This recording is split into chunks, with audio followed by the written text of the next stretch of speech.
Hello, I'm Larry Johnson, and welcome to this episode of Countercurrents.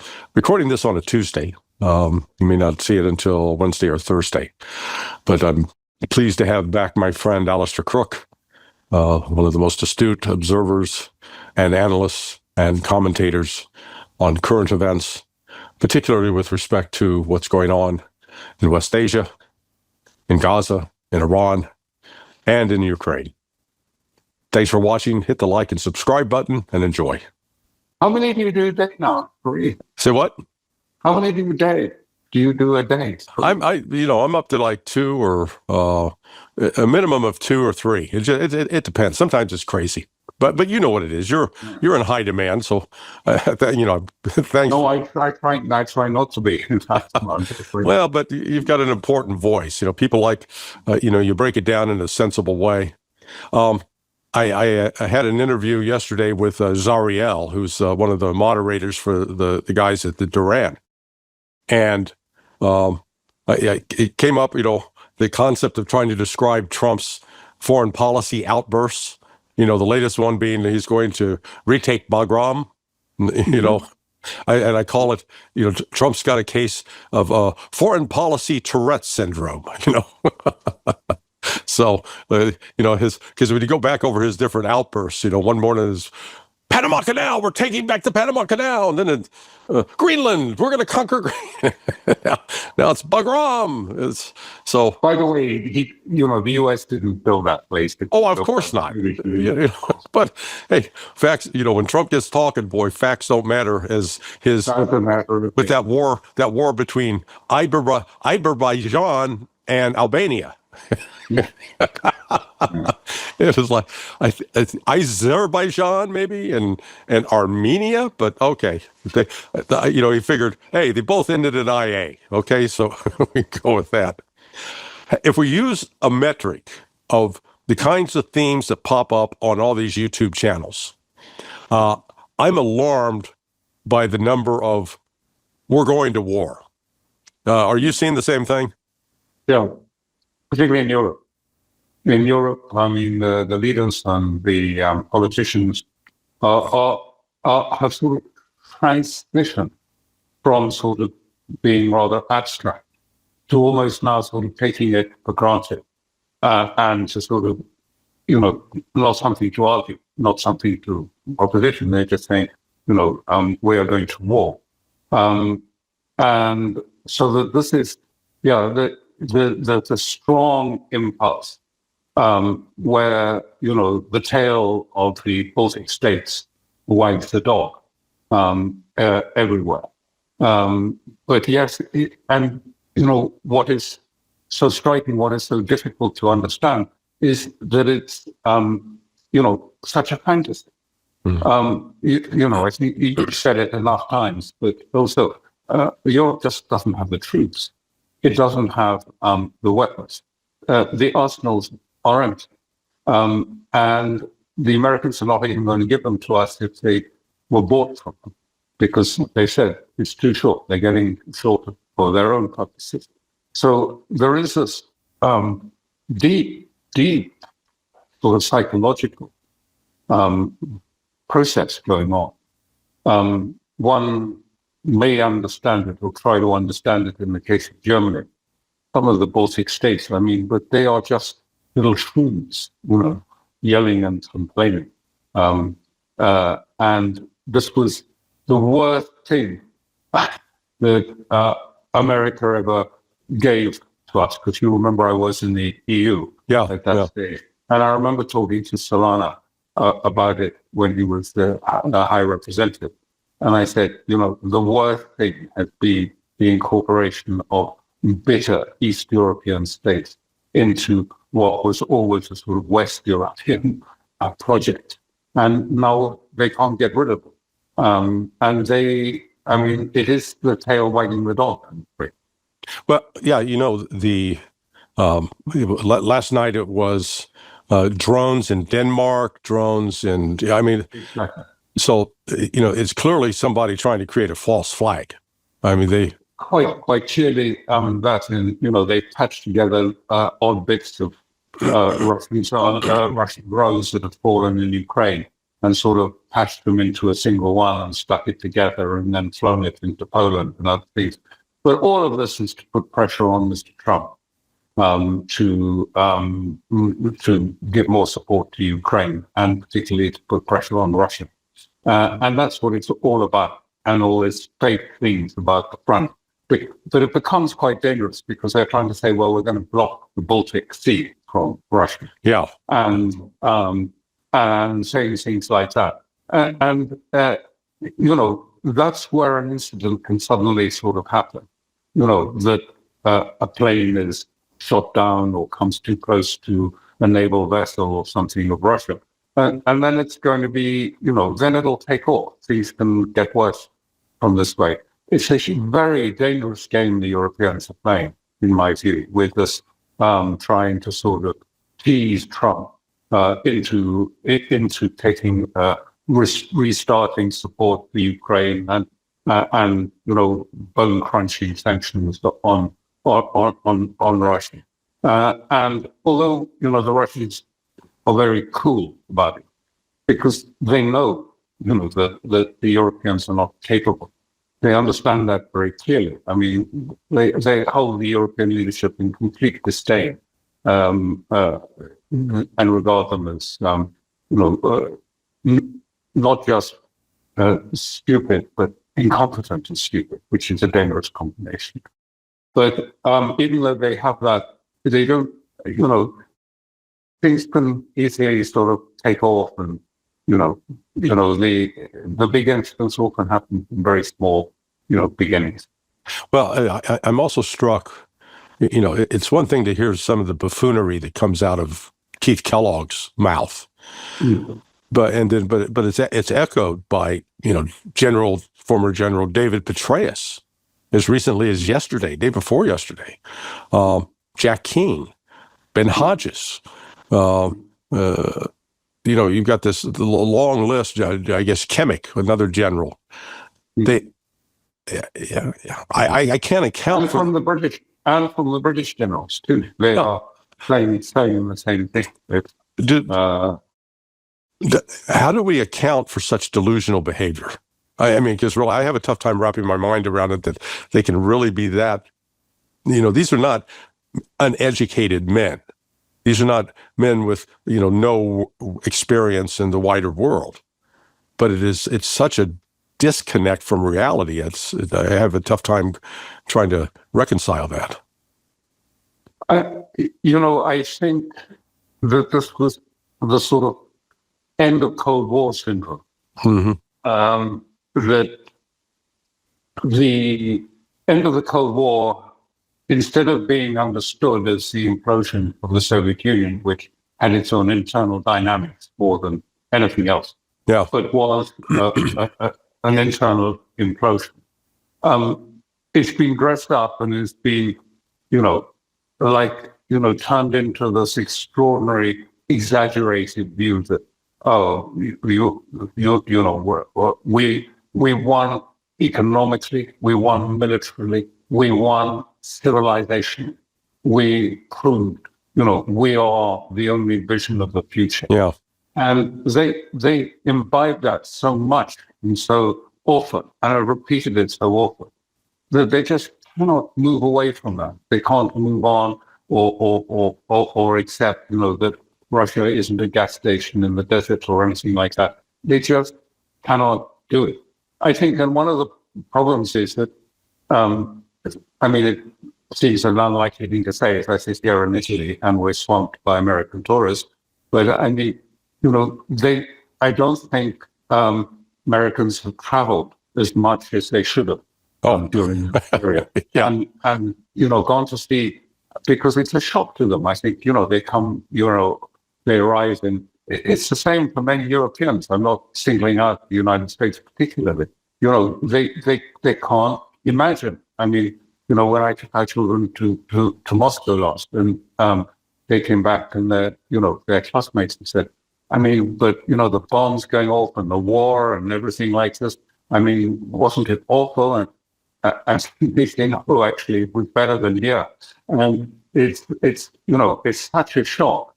So I think we've it's compounded by, sorry, I mean, this is probably getting boring, but no. No, it's compounded by a fact that we've sort of moved from sort of ordinary mechanical rationality into a procedural rationality, whereby if we accept to ourselves that we have done the procedural things that are necessary, and then we have certainty. And we don't have to be bothered with people who have other things. They're just wrong. They don't. So we've moved from, radical skepticism to the sort of sense that, if I read enough in the Financial Times to satisfy me that, I understand the issue now, then certainly we know this, and we don't have to any other arguments. We don't really even have to pay attention to them. They are just these backwards people who don't believe in vaccines and things like this. And you still see this today. I mean, it's still going on so long after the COVID pandemic. The people who say, the people that eat, horse manure, I mean, they deserve what they got. If they didn't get a place in the hospital, that was their just merits. So, I mean, it has become, and I think partly this has become another factor affecting it, has really been that the politics has shifted very much into, if there is a sore in society, a deep open wound that is sort of festering society, every politician wants to stick his fingers in and to move it around and make it worse. Yeah. Because really the way to get, known and to be taken seriously is to create a hatred and to demonize someone as idiots, as whatever the hate person is that they want. 5 minutes hate. There was a very famous newspaper editor of the Daily Mail. I think it was between the wars, and he said, we have to have the 5 minutes hate in the paper every day. And I think, that process of sticking your finger into wherever you see a scar or a sore to make it, to aggravate it, to make it painful, to make it hurt, to make it, bleed. They do it because then they can ride one side of it against the other side, and to make sure that they narrate it in a way that it is your side and not the other side. I think you were commenting. I think I heard you comment yesterday that the West has now convinced itself once again that Russia is weak, that Russia is incapable, that if only NATO stands up to it, that Russia will collapse. And, we're repeating this pattern of Western expectations are always so high and always completely out of touch with reality. We're going, as opposed to, it does appear that Russia has a much more objective view of the situation. And I think your observation that one of the reasons they haven't reacted as strongly as I might have expected them to is they recognize the inherent weakness of the West, but that miscalculation or failure to accurately read the room, as it were. I am really worried now that the way the rhetoric is escalating, that they're going to stumble into this. I agree. This is why I emphasize the drone things. Why in England are they erecting a sort of emergency hospital? Why they didn't think, is this part of Project Fear? Or did they really expect the sort of the contrived drone incidents to push into an early, immediate sort of limited conflict? They probably think, if it's confined to just the eastern front of the Baltics and the Baltic Sea, we can probably manage that and to have a conflict there. Of course, they don't really sort of calculate. There's no critical thought about, what happens if the Russians react more strongly than they anticipate. I mean, what would they do then? There's never thinking the next day. They just sort of one piece chess. You move one piece, then you don't think about where you're going afterwards. So I think I can't tell you except that they are becoming desperate, and partly it's because you've seen the pictures, but yesterday it was quite almost impossible. I had great difficulty. She came into Rome early in the morning. I mean, the entire country was convulsed by protests and violence. And she's saying great big grills are going up in all the stations and things like this. This was a pro-Palestinian protest, the people shutting down. But in France, it's very much more violent. And in Britain, it seems to hold the prospect of turning violent any time. The feeling, the bitterness and the anger, it is so great. So, the elites know that the ordinary Europeans despise them. I mean, may not be so in the Baltics for some politicians, but most Europeans, they despise the elites, and the elites know that, and know that they also understand that their despising of the ordinary plebeians of Europe is also quite apparent. And so there is this real tension. And so, as one politician said, this is a really good plan. But my only question is, how do I get reelected afterwards? Yeah. And so they know the economic situation is set to get much worse. I think, I was just talking about it earlier this afternoon about the financial, the possible black swan that could come at any time, that would suddenly, change the whole balance, and that with that, the elites will be in real revolutionary trouble. I don't want to define that revolution too tightly or say too much, but right. It's not far off coming. And revolution is not necessarily, I don't say it in a sort of favorable or unfavorable way, because the beginnings of revolutionary action are nearly always very destructive and very bloody. And even later on, it becomes like that. So, but certainly Western countries are preparing for something like that. I mean, a lot of this sort of preparing for war with Russia is actually preparing for war internally. Mm-hmm. I mean, making the sort of necessary, you'll be familiar with all of these sort of the administrative preparations, the things that need to be done, in case of internal conflict, and how to manage that. Go ahead. Well, I was just going to say, I've never seen, even looking back in history, such a widespread disconnect between the leadership in the country and sort of what the popular opinion is. I mean, whether you're looking at England, France, Germany, and Italy, it appears that sort of the leadership's going in one direction. People don't want to go in that direction, and so it's a widening gulf between the two. And then we're getting the other signs that this elite, that they know that there's a problem, because there's a massive capital flow out of Europe that's coming into the United States. In other words, people with money are seeking a safe haven.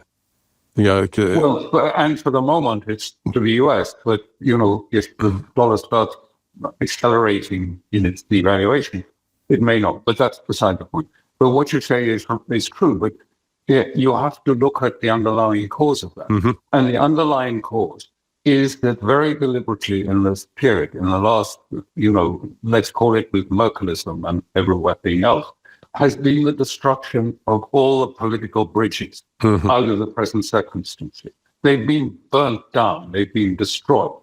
And the emphasis is only on the center must survive.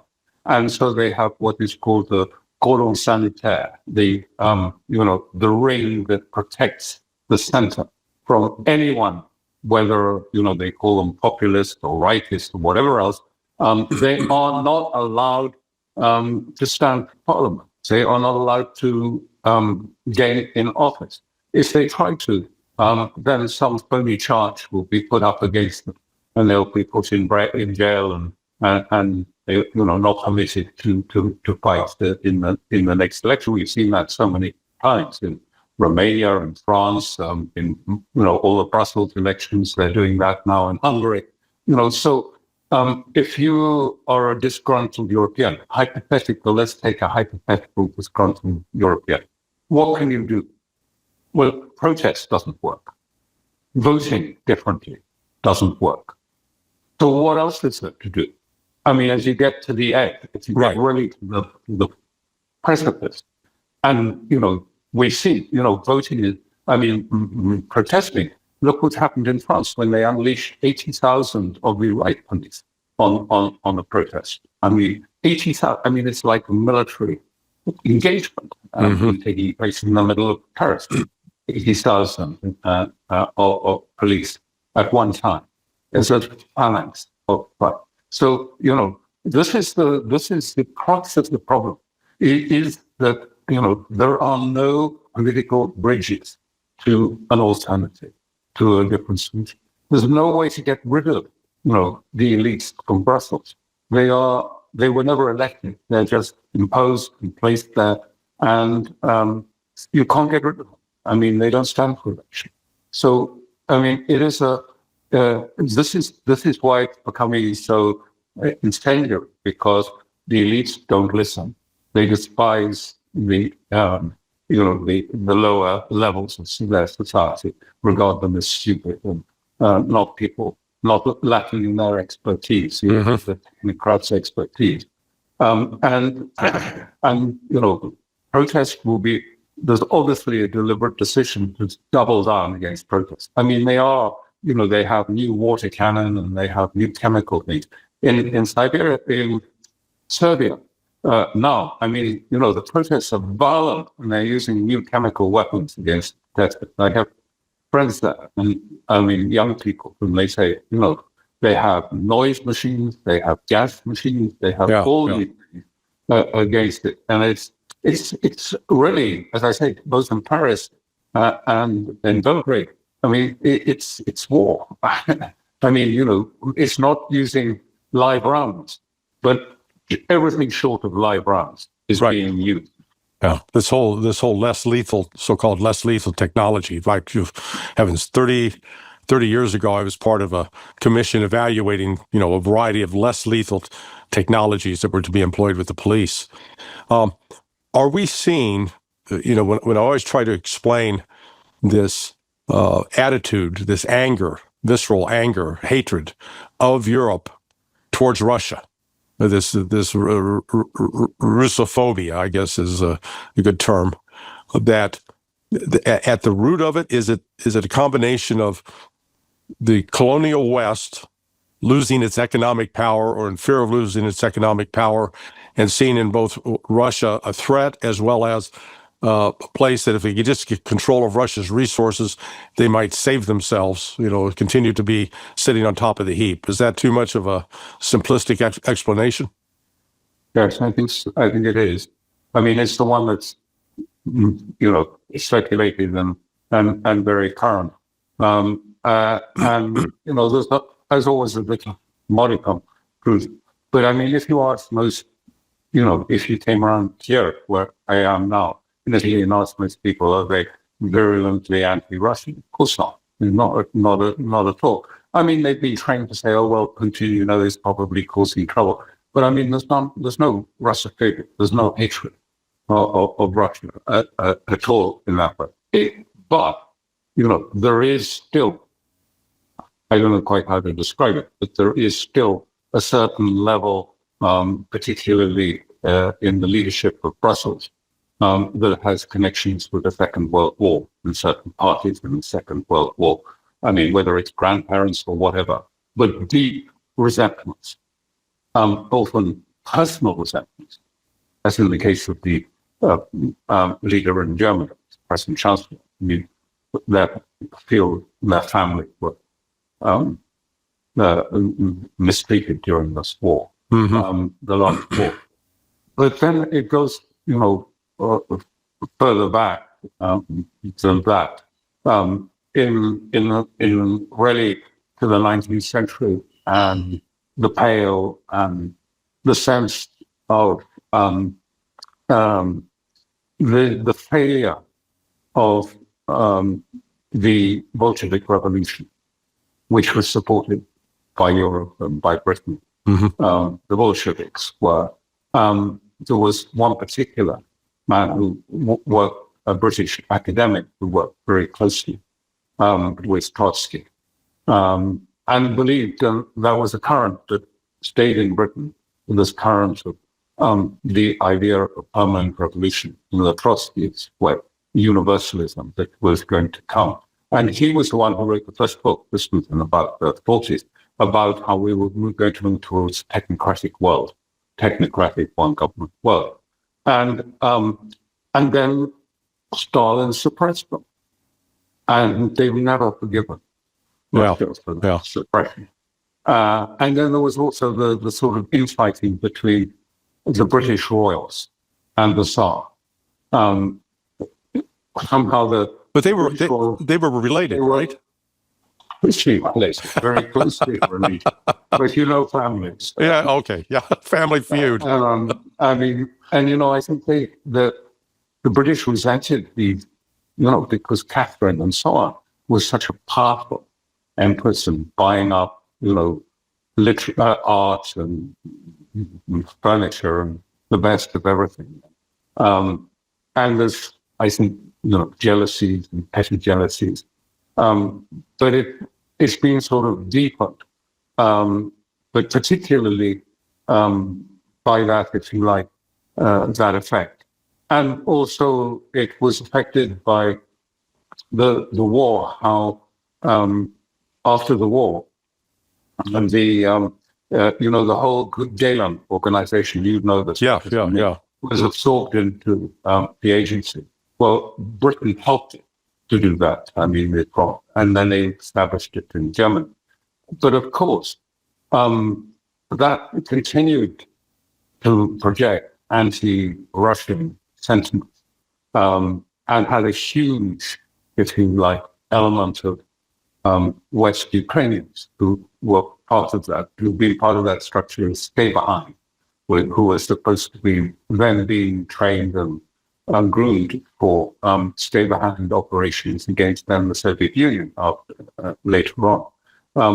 All of that, I think, contributed towards the sort of deformation of many of the European elites. So I think it was, there are long and many routes to this. But the Russophobia is intense at a certain level of elites. Yeah, and that's what I was referring to. Yeah, it's at the level of some elites who are just beside themselves with hatred for Russia and Russian. Well, and it's a deep one, not just against Putin or against against Russia as Russia. But what I don't understand is the level of the hatred is not, they can't point to any specific thing that Putin or the Russians have done that would justify this level of hatred. I mean, example, with Stalin, you could go back and say, he was responsible for the death of millions of Ukrainians because of the Holodomor, the famine. And all of the purges, all the trials, the show trials he put on. So you could point to very concrete actions that were visible that, again, they may have been misinterpreted, but nonetheless, you could at least point to some specific things.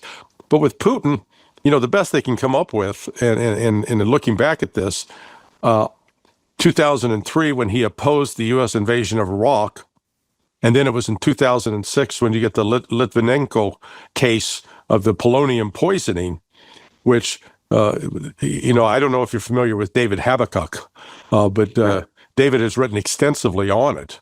And I think he's made a very compelling case that this was a combination of both error and a Western intelligence operation, but it was deliberately turned at that point, started in 2006, to paint Putin as a villain. No matter what Putin did, he's killing everybody. And that became the I guess the intelligence theme that has been able to take hold in the West. Yes, there is, however, a slightly different slant with that. I think that there is no doubt Russophobia, and Britain is deeply, deeply scarred with Russophobia. However, there has always been a geopolitical point where, from the imperial times onward, it's always been the paramount policy to disallow Germany and Russia joining together in Europe against, if you like, Britain as a naval power. And that power of the land mass, the land power against naval power, was always thought to be too dangerous to entertain. And then in the First World War, which was deliberately contrived by Britain, by the members of the Round Table, before it happened, the First World War, was fear that Germany was doing just this. It was wanting an empire like Britain had at that time. So it started to, it was moving out into Central Europe for more room to expand and to become a power. And Britain feared that it was going to, at one point, take India, its prize from it, become an empire and take it.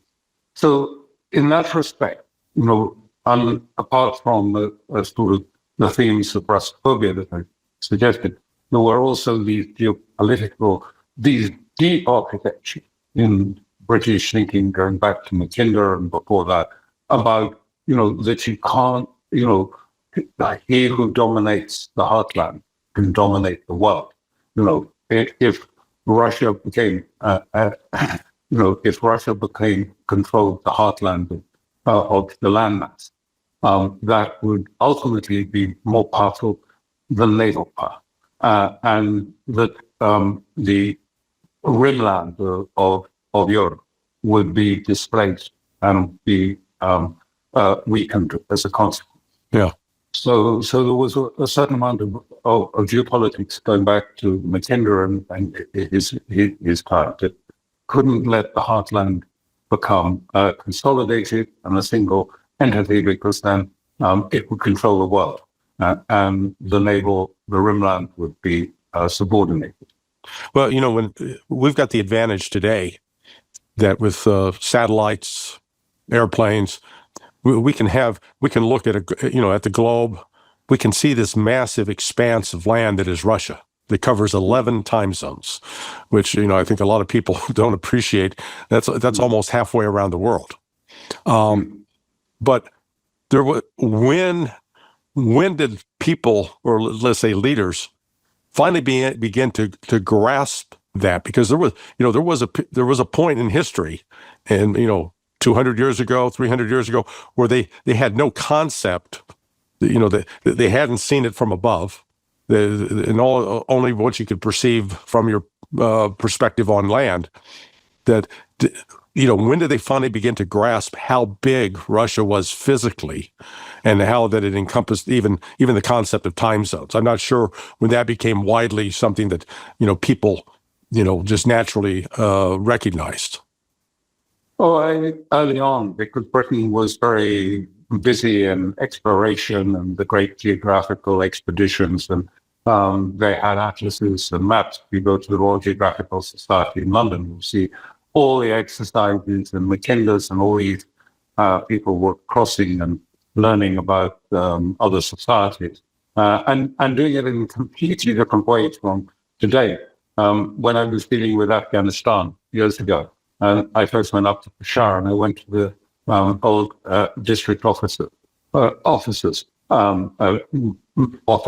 in Peshawar. There was still the same one that had been there from the British Empire day. Oh, okay. And there were these lines and lines of books, and it was unimaginable. Every single tribe in Afghanistan examined their genealogy, their relationship with other tribes, what was their sort of their sort of enmities between tribes, what were the issues that were affecting them, all carefully sort of listed and written down and catalogued. And they're all there. No one looks at them today, of course, because we all are big picture people. And Sadly, forget it. And but they were all that. So that was the era where that was one of the the really extraordinary elements to that period was that they did that sort of careful understanding and reading of the world, and certainly of Russia, and all these expeditions were always going everywhere, and there's still all these researchers still there in this big institution in London, which still sends people out on sort of scholarships doing that. And so Ashley was sent out to New Orleans Geographic scholarship, I think, to the Amazon, to go and sit in the sort of banks of the Amazon and to learn from, stay with the tribe and learn from the tribe when she was at Oxford.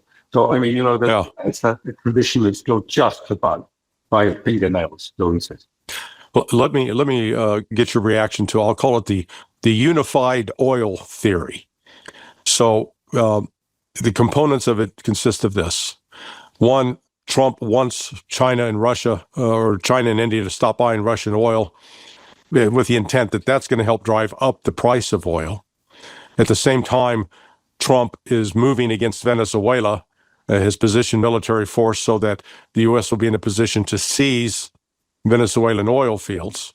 And part of what's driving this is that the U.S. fracking industry is suffering right now because of the relative low price of oil. It has to have a particular price point in order for them to make money. But there's also, this is an anticipation that they're going to attack Iran.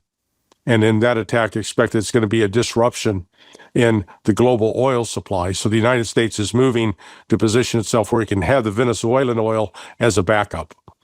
Do you think any of that is playing into what we're seeing, particularly with respect to Iran? No, I don't really. I would see it slightly. It's one view, but And the reason I've raised that is I've had someone raise that, and I thought, I think it's a little too fast. I think it is. First of all, the first point is that the fracking industry in the U.S. is just depleting. The trouble with those shale wells is, it goes along, and when it depletes, it crushes. Because, even if you pump in water or gas or whatever it is to get the remaining oil out, it's not very effective. So it's depleting anyway. And yes, it still needs, $55 to break even, right. To much profit. So that is a factor. But even whatever the price of oil at the moment, even if it went up, it's not going to save the fracking industry in a real sense. It's not going to ever come back to what it was. It's depleting and depleting fast. And even the big oil companies don't really want to invest much into it. I think there are two elements here that are quite separate and quite disparate.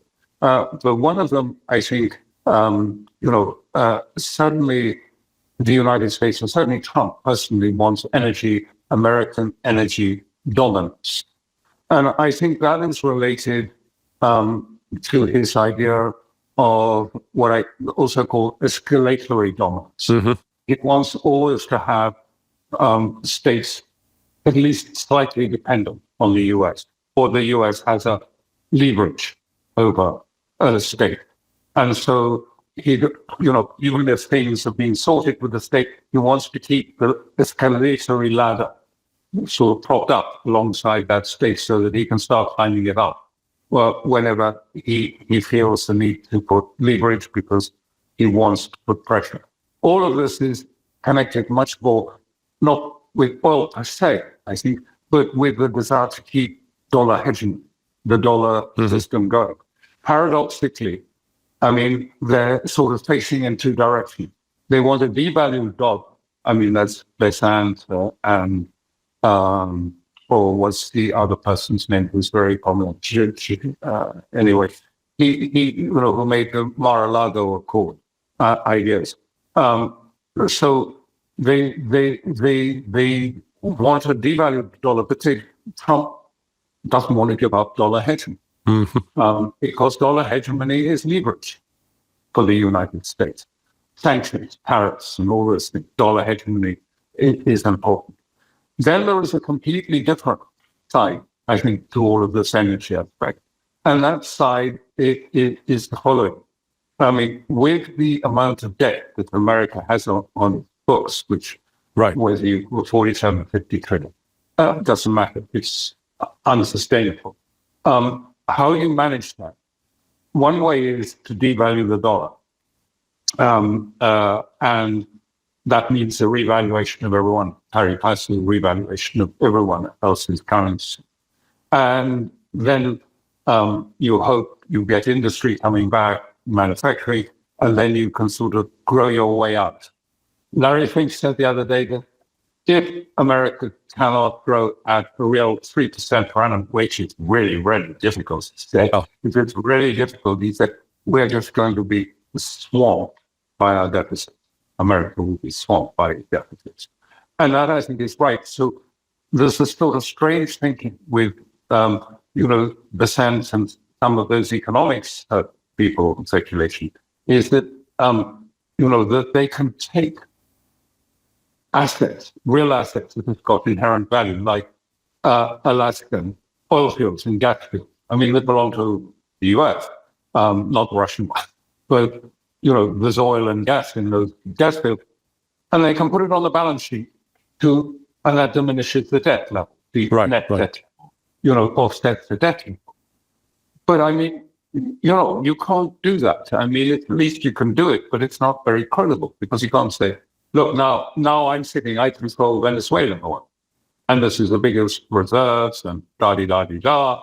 And this should be taken on our balance sheet and understood to be this is our asset against our debt. And therefore people should not start selling the dollar and giving up buying US treasuries because, we've got all these assets on our balance sheet. And we can, if we want to, we can liquefy them and bring them in cash. Of course you can't. I mean, it'd be a long process to bring on an Alaskan field. I mean, it's just, and, the thing is, when you need assets, you need to be able to sell them quickly, not just be told, well, 20 years time, we'll get some return. So there are these various sort of currents of thinking.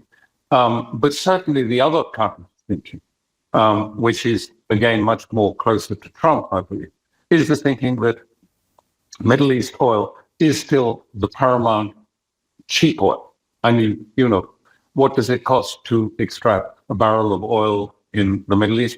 Maybe $9 a barrel or something, and the rest is just profit. It's still the cheapest.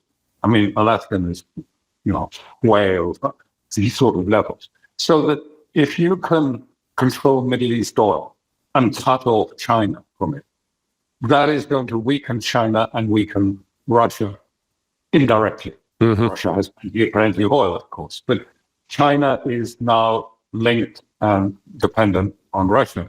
And so, removing Iran and its oil or taking it back into American controllership then weakens China and weakens Russia. So that's part, I think, of the geopolitical game very much to one of the motives for Iran or war in Iran is to deprive China of a secure form of control. Of course, that was before, they signed Siberia too at the in Geneva SCO conference.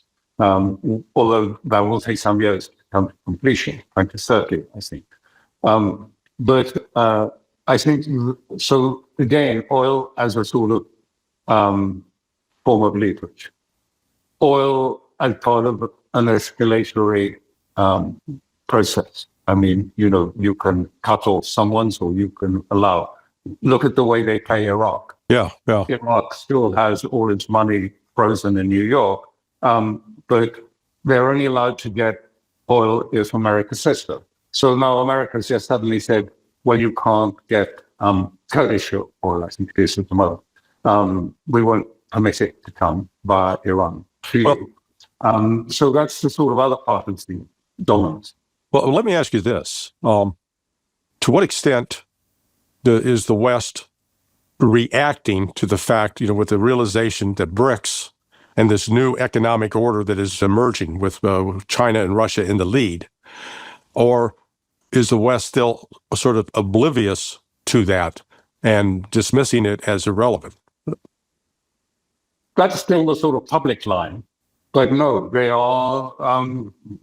They're very frightened now, and they're very frightened by what they saw. I mean, they were shocked by the parade at Tiananmen Square. I mean, the Chinese military parade, which was so immaculate and so impressive, yes, and had real, heft behind it, real weapons, new ones, that the West had never seen before. That shocked them. And, they pretend, they don't notice what I keep referring to, is that the slow, quiet Chinese rollout of the new monetary fast track for the rest of the world. China's made some substantial shift with that process, the superhighway, the super digital highway, as I call it, of that tying, internationalizing the yuan, tying it to gold, creating now these offshoots of the Shanghai Metal Exchange in Hong Kong, which is outside of the Chinese, capital control system. Let me just interject that I did one of the AI searches I did. I asked, hey, what's happened to SWIFT transactions? And it came back and it said, basically, for the first time in the history of SWIFT transactions are down 15% this year, which I think goes back to underscore what you're saying. Yes. And that's on chips. And, I think it was in October, and it was April, for the first time, there was a greater transfer of foreign exchange on the chips Chinese system than there was in dollars on SWIFT. Yeah, cross-border interbank payment system, CIPS. Yeah. But this other system is much more important because what you're dealing with is something, again, it's quietly happening. In that what they've done is, there used to be a thing called Enbridge. I don't know if you've heard about it, but it was... I saw. Actually, you did an excellent presentation on it yesterday in an interview that you did. I forget the lady's name. Okay. Encourage people to go watch that. So, yes. So, these things are all quietly, and then no big sort of news. And then Lavrov says, actually, we're going to open this technology freely to the rest of the road and belt. 90% of the world is now, it's not going to be licensed and rent taken off it in the Western way. It's going to be free to use. And so they'll use it. So all of these things are quietly going on. And I have a theory of why, and then they're not hardly noticed. And I was just saying to someone a little bit earlier on the thing Trump has announced that, he's going to encourage the World Bank to give more loans for oil and gas exploration, which ain't going back to where things were. And I say, well, I'm sure that's got everything to do with the fact that the Chinese have now announced publicly that they're opening removing finance, panda bonds for oil and gas exploration by Russian companies. So Russian companies are raising their finance in panda bonds, remember they're nominated bonds, but which are linked to gold through the SME. So all of that is, I'm sure, linked. So the oil gas rivalry that you mentioned in first, what's it all about? I think now Trump is getting worried that the Chinese are going to take quite a lot of this. And, the most significant thing is this, the first place that they're going to open for this, these gold warrants and this gold exchange is going to be in Saudi Arabia. Yeah. And in other places. So, all of this is going on, and at the same time, but low key, I think that the Chinese do not want to disrupt the financial system. They want to see it quietly disappear. They're not above helping it on its way out. but they're not going to try and do it, and they don't want to do it from space. I think this is managing the psychology is very important. Managing the American psyche. I think when historians look back on this period, they'll look and say, number one, the effort of the West to destroy Russia using Ukraine as a lever, that exposed the military weakness of the West, and particularly the United States, the lack of strategic depth that was further revealed by the victory of the Houthis over the United States. So the questions about the military power. Then the second element is the emergence of this alternative financial monetary system and trade system that is now was compelled to, in part because of the Western attempt to punish Russia and China economically. And then the third thing that they'll talk about, and you've written about this extensively, you and Aisling, your wife, at Conflicts Forum, that this attack in Doha, just in and of itself, has, I think, become sort of a watershed moment that finally the rest of these Gulf Arabs woke up and go, oh, wait a second. The United States, we can't trust the bastards. Could you comment on that? Yes, because, and to rub it in, Netanyahu said very clearly, he didn't apologize. He said, we'll do it again. Yeah. And we'll do it if necessary with Turkey. And there was no criticism by Rubio when he was there, certainly not in public. And it was quite clearly, I think, you can interpret it in different ways, but I think the message was basically saying, was making it actually explicit. This is the old Israeli, what it was called, the boss has gone crazy. Yeah. Be careful. Watch out. He's on the run. Best to keep out of his way and hide. And I think it was a warning to all of the Middle East, don't take anything for granted. We will come out, we will ignore boundaries, we will do anything to impose what we want. And the American ambassador, Barak, who was, his actually title is he's ambassador in Turkey, but he's also ambassador in Syria and Lebanon. And Barak said, listen, there's the new policy, the policy of Israel is dominance and subjugation. Mm-hmm. And it's going to be, you have no choice. You just will be subjugated. And he said that explicitly. And so, this was part of the messaging, I think, to Gaza and saying, we're not going to treat you as special anymore. You're either subjugated or an opponent in which we'll come and bomb you. And this is the new, if you like, Zionism that has transpired in Israel over this period. And it is very, very much radical change that is taking place. In a way, it's not so radical in that it was always there in 48. Mm-hmm. And it was the same element because it was the Mizrahi who were the main sort of components that have been brought in by being for the Irgun and those other groups who conducted the 48 studies. But now it has become mainstream and is largely supported by many Israelis. So that it's moved to, what the Israelis themselves call barbarism, Zionism.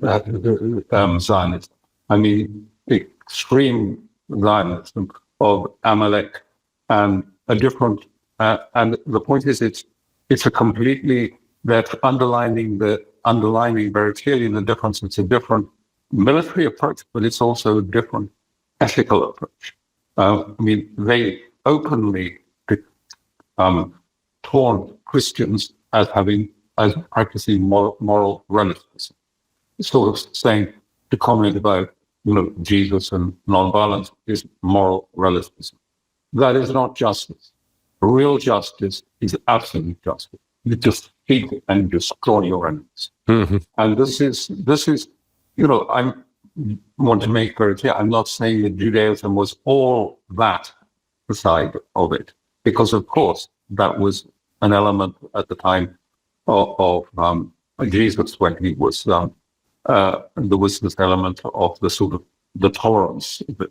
But now we are at the other end of the spectrum, and it causes huge heart searching and resistance amongst the segments of Israel, and division, deep division.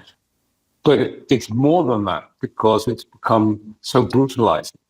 The new politics, as I say, it's sort of stick your finger into every sore that a person has and run deeper.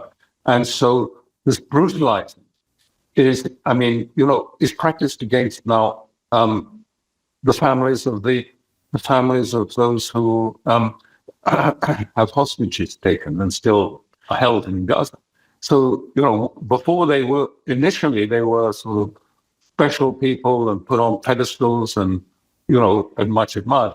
Now they get spat at and they get cursed and called traitors, and they're attacked brutally by the police as if they were Palestinians.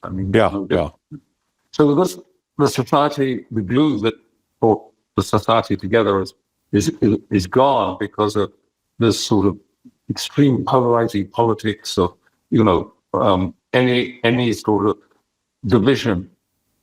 Worsen it, make it more redder, more bloody, more painful, and use that politically.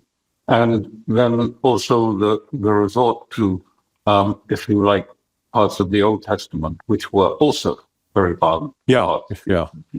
Well, we're living through this epic of tremendous change. I mean, this is, some call it like the fourth turning, but, I think we're entering into what will later be recognized as sort of a new phase, an end of one era of epic of history and the start of another. But I will encourage people to go read your Substack, Conflicts Forum. Both you and your wife are always putting out first-rate material. And anybody that wants to understand what's going on, they should read it. I've kept you now for more than an hour, and I appreciate your time and your friendship, and as always, your astute observations. Thank you, Alastair. Thank you very much, Larry. Always a pleasure to talk with you. All right, my friend. Let me hit the end of the recording. Hope you enjoyed that. Alastair, as always, brings great insights and knowledge and experience to our conversations. If you enjoyed it, please hit the like and subscribe button. We're still trying to grow the channel. My name is Larry Johnson, and this has been another episode of Countercurrents. Thanks for watching.